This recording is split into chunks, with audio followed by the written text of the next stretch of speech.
আমাদের জীবনে এমন একটি বিপদ আসছে যা আমাদের সামনে সব অন্ধকার মনে হচ্ছে there is no way to overcome this danger। এত বড় বিপদ দেয়ালে একদম পিঠ হয়ে গেছে, করার মতো আর কিছুই নাই। কোন আমল আল্লাহ রসুল শিখিয়েছেন, কোন আমল কোরআন শিখিয়েছে যে আমলগুলো অ্যাপ্লাই করলে আমরা আমাদের জীবনের বিপদ থেকে বাঁচবো, ডেঞ্জার থেকে বাঁচবো। যে কোনো বিপদ হতে পারে, চাকরি হারাতে পারে, বিজনেসে লস হতে পারে, কয়েক কোটি টাকা আত্মসাৎ হতে পারে, জমি দখল হতে পারে, অনেক বড় বিপদ, যে কোনো বিপদ হতে পারে। তবে আমলগুলো শেয়ার করার আগে আমি প্রথমে একটা বিষয় ক্লিয়ার করতে চাই। আল্লাহ বান্দার কাছে তেমন, বান্দার ধারণা আল্লাহর ব্যাপারে যেমন। আপনি যেমন ঈমান রাখবেন, যতটা বিশ্বাস আপনি রাখবেন, আপনার আমল ততটা বেশি এফেক্টিভ হবে, ততটা বেশি কার্যকর হবে। যদি আপনার ঈমান না থাকে, আপনার দোয়া, আপনার আমল আল্লাহ কখনো কবুল করবে? এজন্য ঈমানটাকে আগে শক্ত করতে হবে। প্রথম আমল, যদি খুব বিপদে পড়েন, এত বিপদ, পুরো জীবনটা অন্ধকার, কিচ্ছু ভাল লাগছে না, ডিপ্রেশন, কিচ্ছু ভাল লাগে না, খাইতে ভাল লাগে না, বিপদ আর বিপদ, বিপদ পিছা ছাড়ায় না। প্রথম আমল, বেশি বেশি ইস্তিগফার পাঠ করবেন। সকলেই পড়েন আস্তাগফিরুল্লাহ, সকলেই পড়েন আল্লাহুম্মা গফিরলি। এটা হচ্ছে একদম ছোট্ট করে বললাম। ইস্তিগফার আপনারা বেশি বেশি পড়বেন। আস্তাগফিরুল্লাহ রাব্বি মিন কুল্লি যামবি ওয়া আতুবু ইলাইহি ওয়ালা হাওলা ওয়ালা কুওয়াতা ইল্লা বিল্লাহ, যেভাবে আপনারা পারেন। আস্তাগফিরুল্লাহাল্লাযী লা ইলাহা ইল্লা হুয়াল হাইয়ুল কাইয়্যুম ওয়া আতুবু ইলাইহি ওয়ালা হাওলা ওয়ালা কুওয়াতা ইল্লা বিল্লাহ।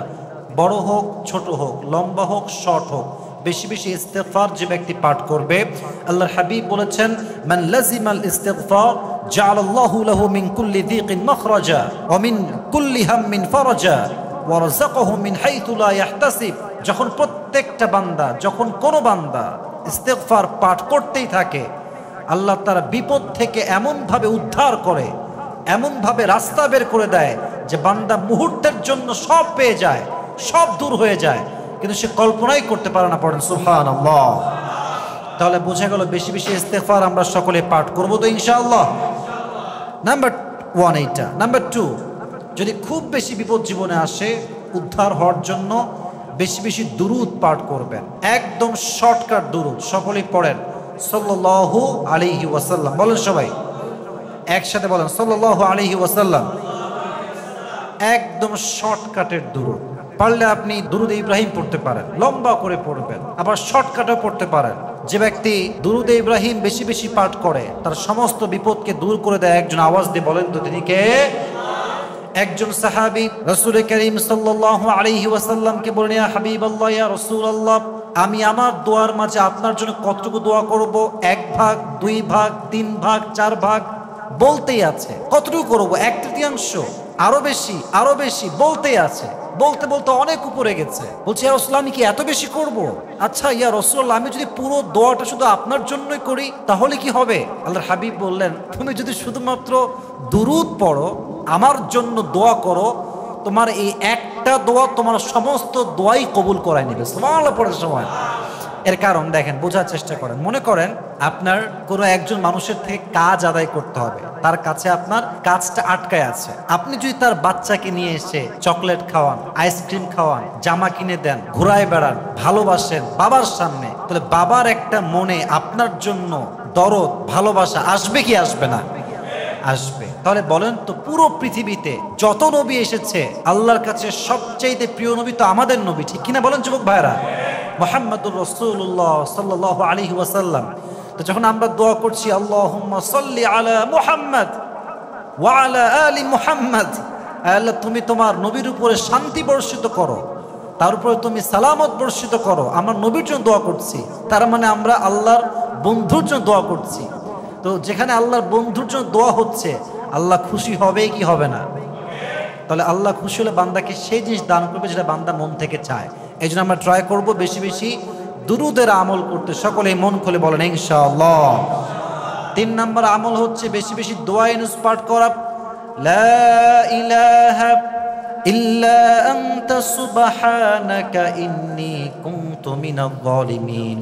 এই দোয়া হচ্ছে এমন একটা দোয়া, ইউনুস আলাইহিস সালাম যখন মাছের পেটে প্রবেশ করলেন, মাছ যখন তাকে গিলে খেয়ে ফেললো, ওখানে কোনো ফোন নাই, নেটওয়ার্ক নাই, সিম নাই, কিচ্ছু নাই, ল্যাপটপ নাই, কম্পিউটার নাই। উনি শুধু দোয়া করেন, আল্লাহ লা ইলাহা ইল্লা আনতা সুবহানাকা ইন্নী কুনতু মিনাজ জালিমিন। এই দোয়ার বিনিময়ে, দোয়াকে ওসিলা করে আল্লাহ তাআলা তাকে সেই মাছের পেট থেকে উদ্ধার করেছে। সুবহানাল্লাহ পড়বেন না আপনারা? এটা কিন্তু পরিপূর্ণ বিজ্ঞান বিরোধী। কেন বিজ্ঞান বিরোধী? সমুদ্রের ভেতরে যে মাছটা আপনাকে খাবে, এই মাছটাকে আপনাকে আদৌ বের করবে? যুবক ভাইরা বলেন বলেন, বের করবে? বের করবে না। এটা বিজ্ঞান বিরোধী। কিন্তু আল্লাহ কিভাবে কবুল করলেন?